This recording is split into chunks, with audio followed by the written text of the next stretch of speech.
Et bonjour et bienvenue sur Electric Vince, la chaîne qui fait rimer électromobilité avec ruralité. Ruralité, aujourd'hui je me trouve en contrebas du château de Hautefort, donc pas très loin de la maison. Et je profite de ce superbe soleil pour essayer le BZ4X, la première voiture 100% électrique de chez Toyota. D'ailleurs, à ce sujet-là, je tiens à remercier Eden Auto à Périgueux, qui est le concessionnaire Toyota, Kia et Nissan pour la ville de Périgueux, qui m'ont prêté cette voiture, donc ce BZ4X pour le week-end. Et donc je l'ai essayé, j'ai roulé pas mal avec ce week-end et je vais vous dire ce que j'en pense, mais avant toute chose, top générique.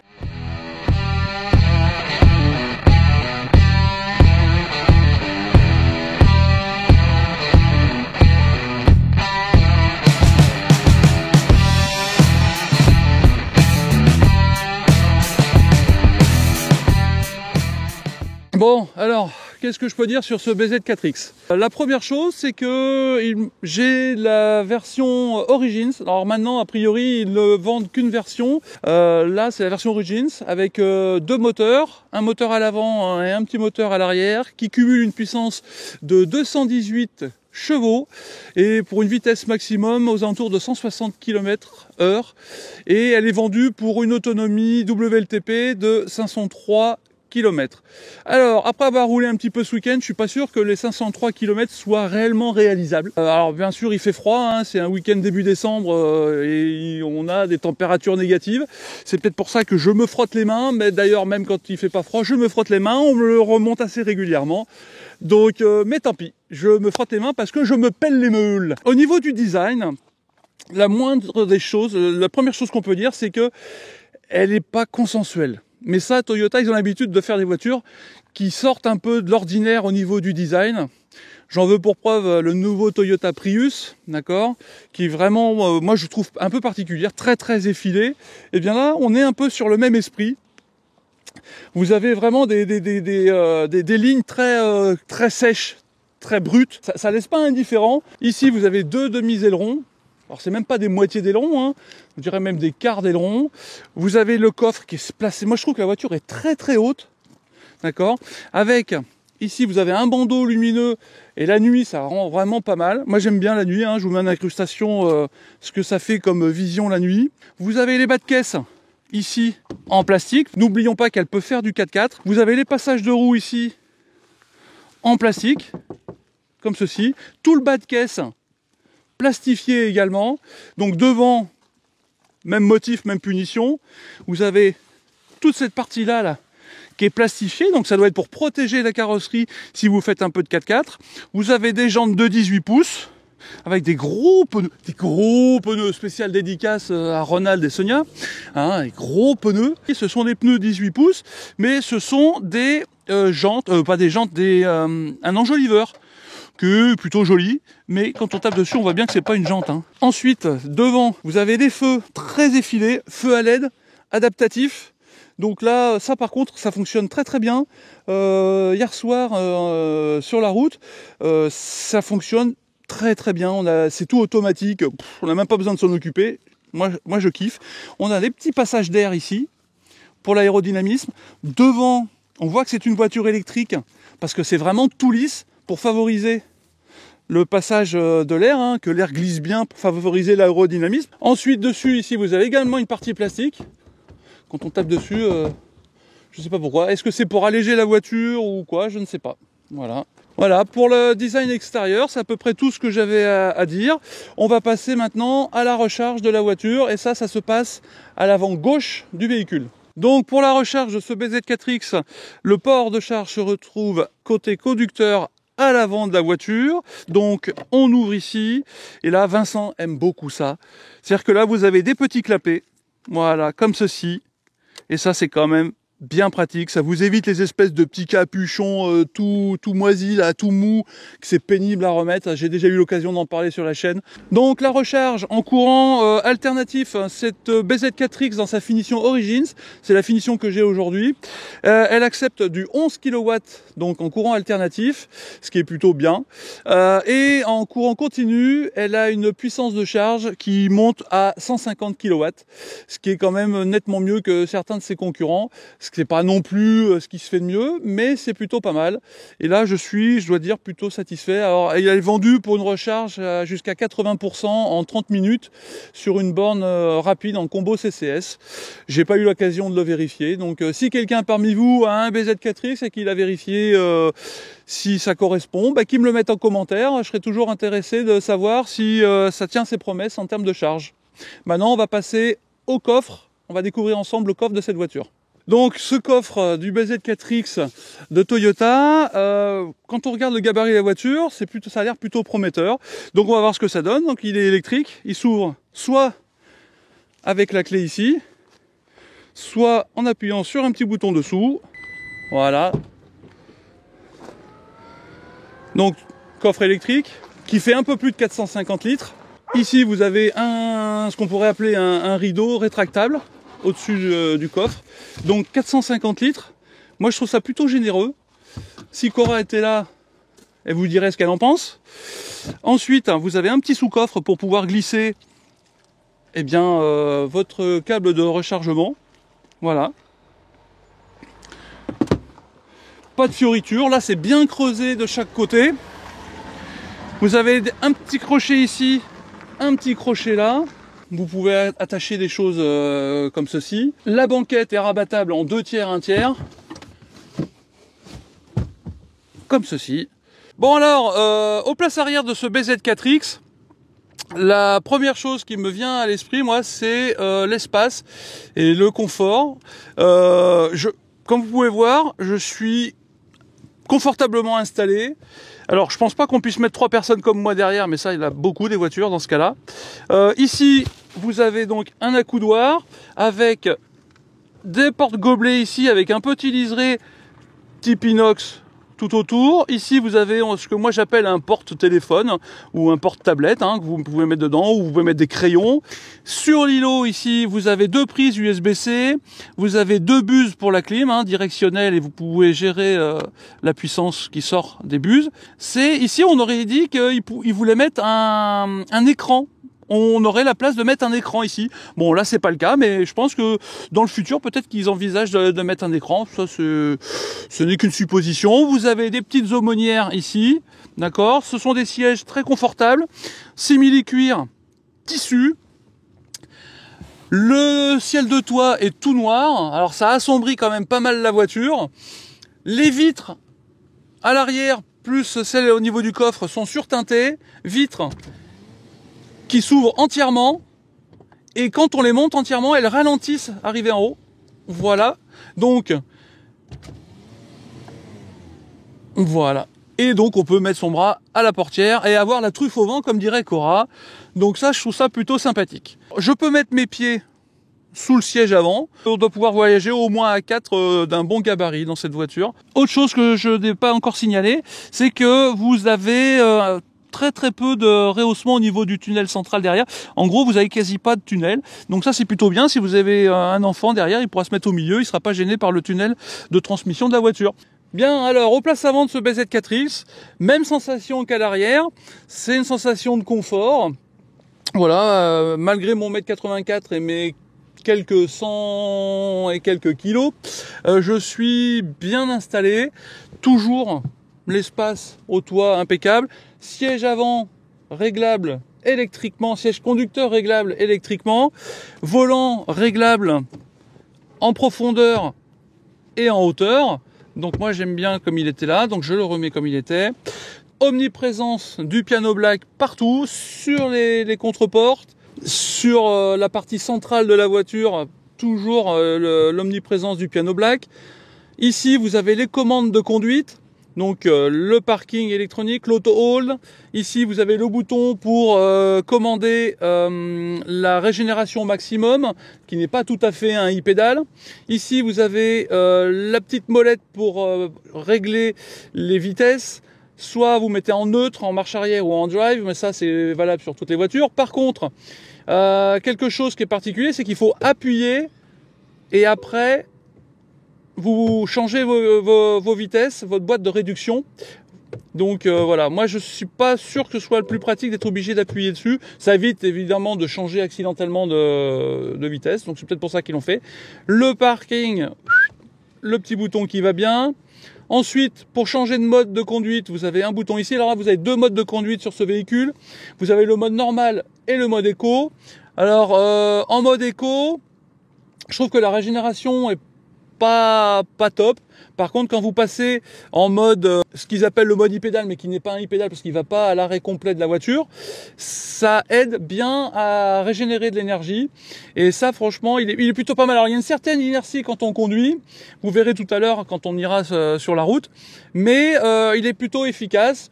C'est pas le plus puissant que j'ai pu essayer, mais voilà, c'est pas le moins puissant quand même, donc il est quand même relativement efficace. Je suis quand même presque un peu déçu par rapport à Toyota parce que bon, c'est quand même un peu des précurseurs dans l'hybride et dans la régénération des voitures, de l'énergie sur les voitures. On aurait pu imaginer vraiment un e-pédale un peu plus performant. Ça, c'est mon avis personnel. Autrement, vous avez une caméra 360. Qui n'est pas, la qualité des images est pas oufissime. Par contre, elle a l'avantage quand on est à faible vitesse, quand on s'approche d'un feu, qu'on s'approche d'une voiture vraiment à faible allure, et se met automatiquement en marche. Comme ça vous permet de voir à faible vitesse ce qui vous entoure et ce qui vous précède. Donc ça, c'est plutôt correct. Ça, j'aime bien cette astuce-là. Ici, sous l'écran d'infodivertissement, vous avez tous les retours, enfin toutes les commandes de la clim. Donc vous n'êtes pas obligé de passer par votre écran d'infodivertissement pour pouvoir commander votre clim. Ça, c'est quand même vachement bien. Et alors, il y a deux boutons, il y a deux commandes particulières sur cette commande de clim que je ne connaissais pas avant. La première, c'est le dégivrage de la vitre avant. Alors là, je peux pas vous le faire voir, mais moi je le vois avec les reflets du soleil dessus. Vous avez des petits trucs électriques sur le pare-brise et ça dégivre la voiture. Ce matin, comme c'était gelé, je l'ai utilisé. C'est hyper efficace. Ça va beaucoup plus vite que d'utiliser le désembeuage de la vitre pour dégivrer le pare-brise. Donc ça, c'est la première commande que je ne connaissais pas.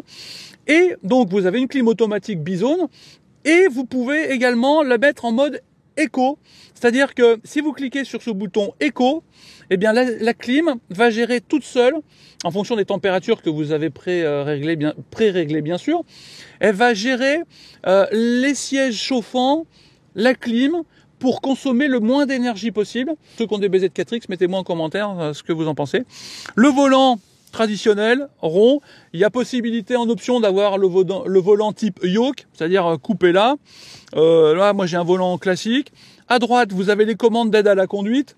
À gauche, vous avez les commandes pour gérer un peu le multimédia sur votre écran ici. Vous n'avez pas de boîte à gants. Par contre, sous la partie centrale ici, vous avez un grand rangement avec deux prises USB-C, une prise 12 volts. Ici, vous avez le chargeur à induction avec une prise USB-A, cette fois-ci. D'accord ? Ensuite, là, vous avez un accoudoir qui est réglable. Donc, vous pouvez facilement trouver votre position de conduite idéale pour votre coude. Donc, il est réglable. Vous avez deux porte-gobelets ici avec le même liseré type alu qu'on a sur l'accoudoir central à l'arrière. Dessous, vous avez un petit rangement ici avec, si on veut un plus grand rangement, on enlève ce boîtier-là. Et là, on a vraiment un grand rangement. Donc moi je le laisse. Voilà. Donc ça peut vous permettre de laisser ça comme ça. Et si vous voulez cacher quelque chose, vous le mettez dessous. Et comme ça, le mec il regarde dedans, tac, oh, il n'y a rien. Alors que c'est dessous. Voilà. Le tableau de bord ici, vous avez un tissu qui est plutôt sympathique à l'œil. Moi j'aime bien ce tableau de bord. Il y a une chose qui me gêne sur ce tableau de bord, c'est cette partie-là. Alors l'écran, il est très bien placé. Ça, j'ai rien à dire. Par contre, je trouve que ces deux montants-là, en plastique un peu chelou, un peu dur, eh bien, on se croirait revenu dans les années 90. Voilà, je sais pas ce que vous en pensez. Sinon, la finition de cette voiture est quand même très très bonne. Ça respire la qualité. Voiture. Alors, je crois que la batterie est garantie 10 ans. Alors, oui, je disais qu'il y avait deux modes de conduite, le mode normal et le mode éco. Il y en a deux autres. Vous avez ici un mode X-mode pour la neige et la terre. J'ai la neige profonde et boue, donc ça vous rajoute deux modes de conduite en plus. Donc là, c'est quand même pas mal. Donc c'est effectivement un 4x4, donc 2 moteurs, un à l'avant et un à l'arrière, et 4 modes de conduite, éco, normal, et les modes X-mode, neige-terre ou neige profonde et boue. On a le GPS ici, GPS réactif, voilà, il n'y a pas de souci de réactivité. Il vous indique les stations de recharge, les restaurants si on veut. Enfin voilà, on a tout un choix d'indications sur le GPS. Par contre, GPS, il ne fait pas planificateur. Système son JBL. Vous pouvez connecter votre téléphone en Bluetooth, ce qui m'amène à vous dire que vous avez Android Auto et Apple CarPlay en Bluetooth sur cette voiture, ce qui n'est pas le cas partout. La voiture, on peut programmer la recharge, un grand classique. Voilà. Démarrer à l'heure prévue, je définis mon heure qui va bien, hop, donc je vais pas le faire, mais voilà, sachez que c'est possible. Bon là maintenant toutes les voitures le font, ça c'est plutôt pas mal qu'elles le fassent aussi. Donc comme je disais tout à l'heure, eh ben, il faut appuyer sur la molette pour changer de vitesse, on appuie, on tourne, ça a probablement une sécurité pour éviter des changements intempestifs de mode de conduite. Donc allez, on y va, je suis en mode éco, alors premier point positif sur la conduite, c'est que quand vous avez choisi le mode éco pour conduire, eh ben ça va le garder en mémoire, c'est-à-dire que même quand vous allez éteindre la voiture, eh bien quand vous allez la rallumer, ça va garder en mémoire le mode éco. Il n'y a que le mode régénération renforcée qui, lui, faudra le remettre en place à chaque fois que vous allez démarrer, mais c'est tout. Et là, franchement, c'est plutôt positif. C'est pas comme les voitures où ça garde rien en mémoire. Il faut tout remettre quand on démarre. Là, c'est plutôt pas mal. Allez, on y va. Alors après un week-end passé au volant de ce BZ4X, la première chose qui moi, la première sensation que j'ai et que je voudrais partager avec vous, c'est une sensation de confort. Alors vous me direz, c'est un peu normal parce que c'est quand même un SUV, donc on est haut perché, les amortisseurs sont typés plutôt confort, et franchement, moi j'ai pas de problème au niveau du confort de cette voiture.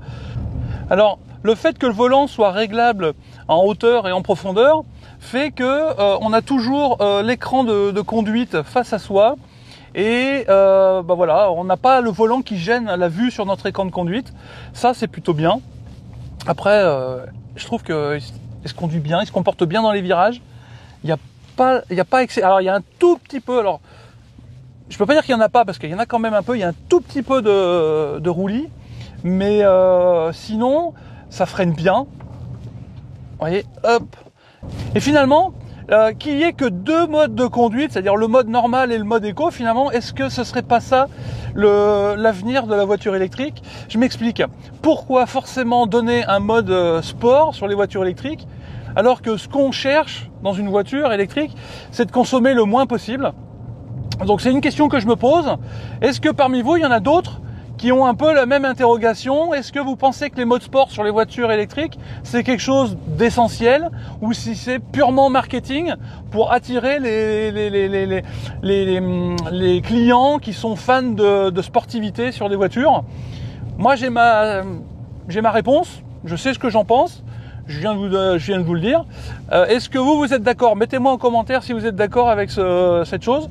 Toujours est-il que là, en l'occurrence, donc on n'a que 2 modes de conduite, enfin 4, avec les 2 modes supplémentaires pour le 4x4, sur la terre, la neige et tout ça. Donc ça, je trouve ça bien qu'il n'y ait que 2 modes, et surtout, ce qui est bien, c'est que ça le garde en mémoire. Et franchement, ça nous simplifie la vie.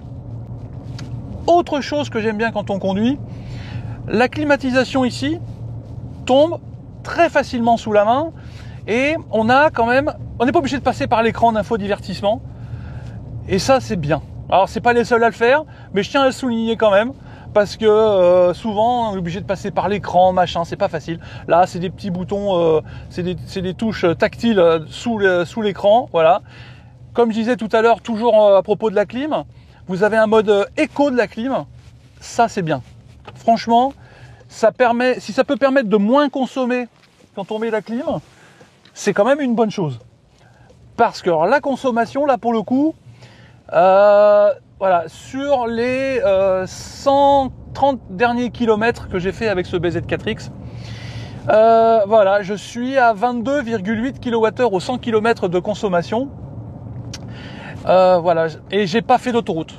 Voilà, c'est vraiment que de la nationale ou de la départementale, avec la climatisation allumée. Il fait là, à l'heure actuelle, à l'heure où je vous parle, il fait 6 degrés. Ce matin, quand je suis parti avec la voiture, il faisait -3. Alors, est-ce que c'est l'hiver qui fait qu'on consomme un peu beaucoup sur ce BZ4X? Je n'en sais rien. Toujours est-il que là, je trouve qu'on... Voilà. Là, c'est un peu le péché mignon de cette voiture. Je trouve qu'elle consomme un peu beaucoup.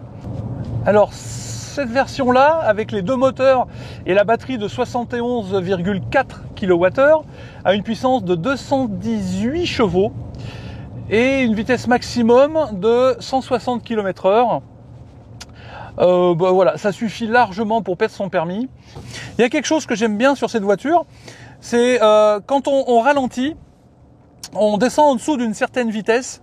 Sur l'écran d'infodivertissement, vous avez la caméra 360, la vue 360 qui se met sur la caméra pour que vous puissiez voir tout ce qui se passe autour de la voiture. Et ça, c'est bien pratique. J'avais un peu le même système sur la MG4 où on avait les caméras qui se trouvent au niveau des rétroviseurs qui s'allumaient du côté où on tournait, par exemple. Sur la Ioniq 6 aussi, que j'avais essayé, j'avais le même principe. Eh bien, moi j'aime bien ce principe-là, ça permet d'avoir une vue d'ensemble de la voiture quand on ralentit, c'est soit parce qu'on a un feu, soit parce qu'on est à un stop, ou alors on suit une voiture. Ça, je vous mets en incrustation. Quand on est dans un embouteillage et qu'il y a une voiture devant vous, vous arrêtez. Quand ça ralentit en dessous d'une certaine vitesse, eh bien, ça vous met la vue autour de la voiture. Alors, je vous ai parlé du mode maximum de régénération, ce qui peut être comparé à un mode e-pédale, mais qui n'en est pas un, parce qu'en fait, il ne va pas jusqu'à l'arrêt complet de la voiture. Vous ne pouvez pas le mettre quand votre batterie est à 100%. C'est-à-dire que il faut que vous ayez roulé et que votre batterie, que la charge de votre batterie est baissée. Moi, il s'est mis en route à partir de 92% de batterie. Là, seulement à ce moment-là, j'ai pu mettre en route la régénération maximum. Et bien qu'il n'aille pas à l'arrêt complet, voilà, là j'accélère, hop, il y a une certaine inertie, et après un moment, hop, là ça commence vraiment à régénérer, et ça freine la voiture. Voilà, donc là vous voyez, normalement je vais aller jusqu'à 4 km/h, et après à partir de 4 km/h, hop, ça va continuer. Voilà, je suis à 6, 5, voilà, et là ça continue, il y a un certain rampage, et comme vous pouvez voir, là j'ai ma caméra qui s'est mise en route, ma caméra 360, pour voir ce qui se passe. Donc là j'ai la vue devant moi, et là j'ai la vue 360. Mais voilà, je suis à 5 km/h et je ne m'arrête pas, je continue, j'ai un certain rampage. Si je veux m'arrêter, je vais devoir freiner. Je trouve l'écran de conduite lisible, il n'y a pas trop d'infos dans tous les sens. Quand je veux mettre mon régulateur de vitesse, j'ai juste à appuyer une fois sur le bouton ici, ça m'enclenche le régulateur de vitesse, les aides à la conduite de niveau 2 avec l'aide au maintien dans la voie. Si je veux l'enlever, je désélectionne l'aide au maintien dans la voie, j'ai juste mon régulateur de vitesse adaptatif qui reste allumé. Bon, moi je l'aime bien, donc hop, je vais mettre l'aide au maintien dans la voie.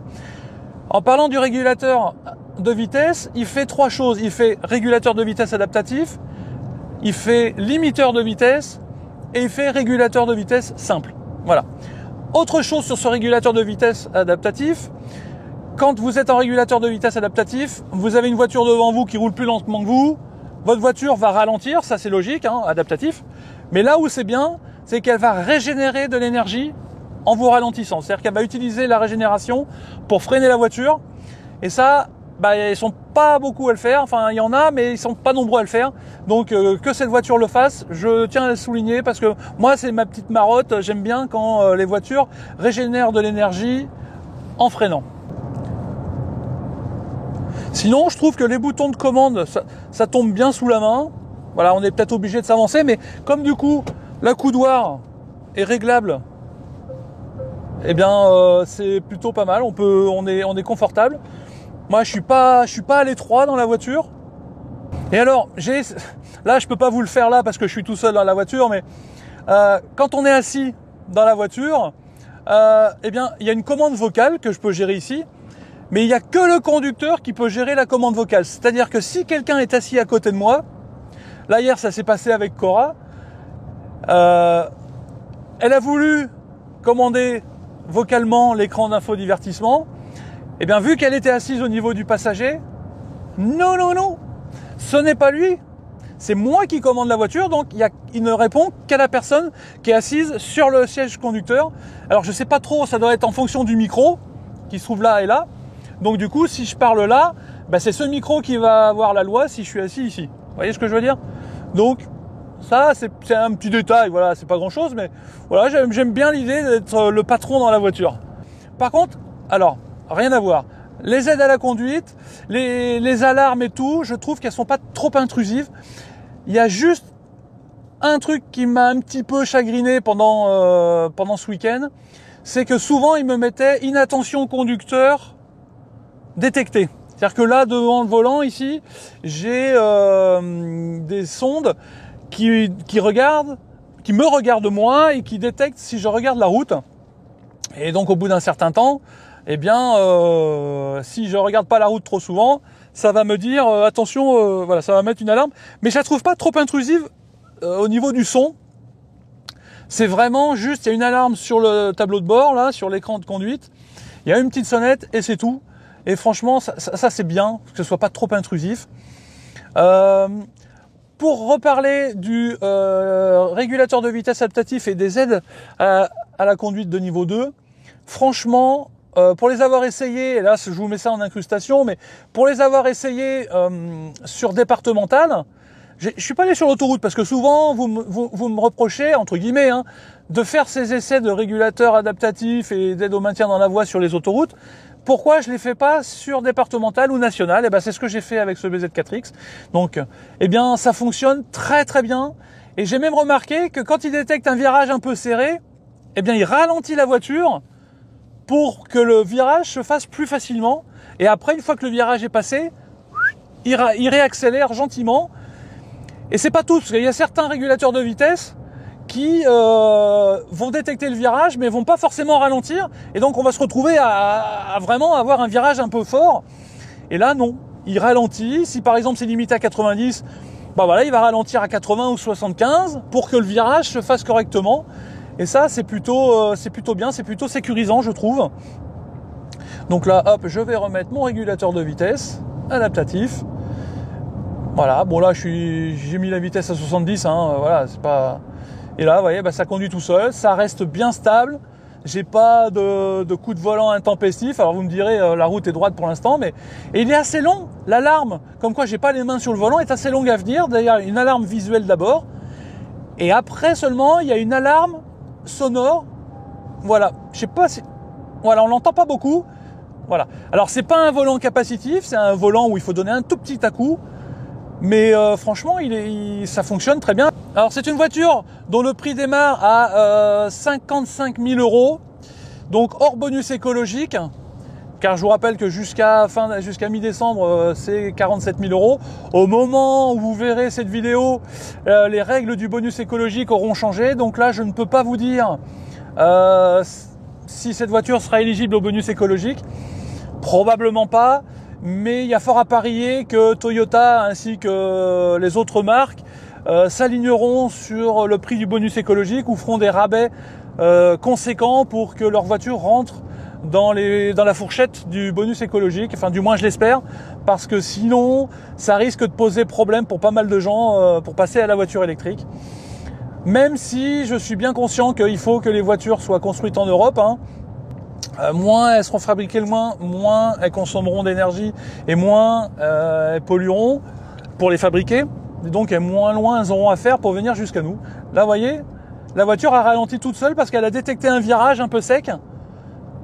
Donc elle a ralenti. C'est quand même hyper confortable. Donc comme je disais tout à l'heure, la seule chose qui me dérange un peu sur cette voiture, sur le tableau de bord, esthétiquement parlant, et là c'est vraiment subjectif, c'est vraiment pas, c'est vraiment voilà, c'est mon opinion, c'est subjectif, c'est cette partie-là, ces deux petits montants en plastique là. Alors je comprends le principe, ça permet de surélever un peu l'écran de conduite, mais esthétiquement, je trouve que ça fait très années 90. Voilà, je n'ai que mon opinion, c'est pas moche, c'est juste que je trouve ça un peu anachronique par rapport à ce qui se fait actuellement. Mettez-moi en commentaire si vous êtes d'accord avec moi ou si c'est moi qui suis un peu trop difficile. La détection des panneaux sur cette voiture fonctionne très bien. Et il y a même des fois où elle détecte le panneau et me l'affiche avant qu'on ait passé le panneau. Alors par contre le régulateur de vitesse adaptatif, lui, même si la voiture va détecter le panneau, va pas se régler sur la vitesse qu'elle a détectée. Elle va rester sur la vitesse que vous avez réglée quand vous avez mis en route votre régulateur de vitesse. Alors il y a un truc aussi que je voulais rajouter sur ce BZ4X, c'est les dimensions. Alors je vous mets en incrustation les dimensions exactes de la voiture, mais je la trouve un peu large. Et dans les petits villages où on a un peu crapahuté ce week-end, machin, eh bien je trouve que par moment, enfin je me suis fait peur, mais il faut s'habituer. Voilà. C'est pas un défaut une fois qu'on a les dimensions de la voiture en tête et qu'on a l'habitude. Voilà, ça se fait bien. Bien, ben voilà, c'est l'heure de conclure cette petite vidéo sur le BZ4X dans sa finition origine, qui m'a été prêté encore une fois par Eden Auto à Périgueux, qui est le concessionnaire Toyota et Kia pour Périgueux. Merci à eux. Ils me l'ont prêté pour le week-end et sans eux, j'aurais pas pu faire cette vidéo. Donc, qu'est-ce que j'ai moins aimé sur cette voiture? La première chose, c'est sa consommation. Je trouve qu'elle consomme un petit peu, à mon sens. Là, je suis descendu à moins de 22, à 21 kWh au 100 km, sur, on va dire, environ 150 km. Ça reste quand même un peu beaucoup, en sachant que j'ai pas fait l'autoroute. Deuxième point négatif, c'est qu'elle n'intègre pas de planificateur intégré à son GPS. À l'heure actuelle, bon, j'ai déjà eu l'occasion de le dire, mais à l'heure actuelle, je pense que toutes les voitures électriques qui sortent devraient avoir un planificateur d'autonomie. Sur ce BZ4X, ce n'est pas le cas. Autre chose, et là c'est purement subjectif, moi je suis pas spécialement fan de ce truc plastique sur le capot là. Je suis pas spécialement fan de ça. Autant sur les passages de roue, ça peut se concevoir vu que c'est un 4x4 et qu'on peut faire un peu de 4x4 pour protéger la peinture, ça c'est bien. Ici, je vois pas l'intérêt. Autre point que j'aime un peu moins, c'est l'omniprésence du piano black. Alors j'ai déjà eu l'occasion de le dire dans d'autres vidéos, donc je vois pas pourquoi je ne dirais pas sur celle-là. Je suis pas fan, c'est très joli, très flatteur, mais c'est salissant et fragile. Voilà, donc ça c'est fait. Autre point négatif, et je terminerai là-dessus pour les points négatifs, c'est son prix. 55 000 €, je le trouve un peu cher. Même si il va y avoir des remises, je me dis que 55 000 €, ça reste quand même très cher. Maintenant, je vais passer aux points positifs. Là, il y en a quelques-uns quand même. Au premier rang desquels, on va avoir sa recharge en courant alternatif qui est de 11 kW en série. Actuellement, le commercial me disait qu'il ne vendait que du 11 kW en série. Donc là, pour l'instant, ça c'est un point positif. Deuxième point positif, c'est la capacité du coffre, 453 litres de mémoire. Si je me suis trompé, je vous mettrai en incrustation la capacité réelle du coffre. Ça, il est plutôt vaste le coffre. Troisième point positif, c'est l'espace à bord. Là, franchement, moi qui suis souvent un peu étriqué aux places arrière, ou voilà, là non. Franchement, il y a la place aux genoux, il y a la place en haut, au coude, voilà, avec la coudoir, la porte, nickel. On n'en mettra pas 3 comme moi, mais il n'y en a pas beaucoup des voitures, on mettra 3 personnes comme moi derrière. L'espace à bord est très très bien. Devant, pareil, on n'est pas étriqué, c'est agréable, c'est confortable, voilà, ça j'aime bien. Après, vu les dimensions de la voiture, c'est un peu normal en même temps, hein, vous me direz. Autre point positif, c'est les petites choses un petit peu disséminées, c'est par exemple le mode clim éco. Vous voyez ce que j'expliquais tout à l'heure, c'est-à-dire que je mets la clim, je me mets en mode éco et la voiture toute seule va gérer si elle met les sièges chauffants en route, si elle met la ventilo, en fonction de la température que vous avez souhaité et pour moins consommer. Voilà, ça, moi, l'idée de pouvoir mettre un mode éco sur la clim plutôt que de la couper complètement, je trouve que c'est une excellente idée et je pense qu'on devrait s'en inspirer sur d'autres voitures. Autre point positif, Elle est équipée d'une pompe à chaleur pour moins consommer avec la clim. Alors, ce qui me fait poser la question, mais qu'est-ce qui fait qu'elle consomme? Je comprends pas pourquoi on a des consommations que j'ai relevées alors qu'on a une pompe à chaleur sur la voiture. Donc je me renseignerai, mais là concrètement je sais pas pourquoi, mais ça reste quand même un point positif le fait qu'elle ait une pompe à chaleur. Autre point positif, c'est vous savez, le matin, l'hiver, et là je sais de quoi je parle parce que ce matin on était confronté au problème, hier matin aussi. Voilà, on a vite fait de perdre un quart d'heure avec mettre le chauffage dans la voiture pour dégivrer la vitre. Là, elle a un système de dégivrage de vitres intégré au pare-brise, un peu comme ce qui se fait à l'arrière, mais là ça se voit pas en fait. Vous avez les petits filaments qui sont quasi invisibles dans le pare-brise, et là ça dégivre la voiture très très vite. Autre point positif, c'est le confort de roulage de cette voiture. Alors vous me direz, c'est un SUV, patin couffin, oui. Il est haut, oui. C'est les gros pneus, oui. Eh ben il est confortable. Et c'est peut-être aussi pour ça qu'il est confortable d'ailleurs. Mais moi, j'ai rien à dire sur le confort de cette voiture. Qu'il n'y ait que 2 modes de conduite, comme je disais tout à l'heure, ça participe aussi au fait que au confort. C'est-à-dire que vous n'êtes pas sans arrêt en train de changer de mode de conduite, machin. Le mode sport, il n'y en a pas. C'est ou mode normal ou mode éco. C'est simple, ça le garde en mémoire, ça aussi c'est très très bien, c'est un point positif aussi ça, que ça vous garde votre mode de conduite que vous aviez la dernière fois que vous l'avez utilisé, ça le garde en mémoire, vous n'êtes pas obligé de faire 36 000 manipulations, nickel. Autre point positif, voilà, j'ai mes petits boutons de partout. D'aucuns diraient qu'il y en a un petit peu trop, mais moi il n'y a jamais trop de boutons. Mais en plus, ils sont simples à utiliser. Le régulateur de vitesse est très simple à mettre en route. Toutes les aides sont très très simples à trouver sur le tableau de bord. C'est une ergonomie qui plaira peut-être pas forcément à tout le monde, mais moi me convient. Donc, écoutez, à conduire, c'est quand même, elle est assez facile à prendre en main. Le seul défaut, c'est le gabarit, la largeur de la voiture est un peu, voilà, c'est un peu vaste, un peu volumineux comme voiture. Voilà, c'est tout ce que j'avais à dire sur ce BZ4X. J'espère que cette vidéo vous a plu. Si c'est le cas, abonnez-vous, lâchez un gros pouce bleu vers le haut, cochez la petite cloche des notifications, et moi je vous donne rendez-vous très très vite avec Cora ou pas sur une prochaine vidéo d'Electric Minds. Allez, ciao.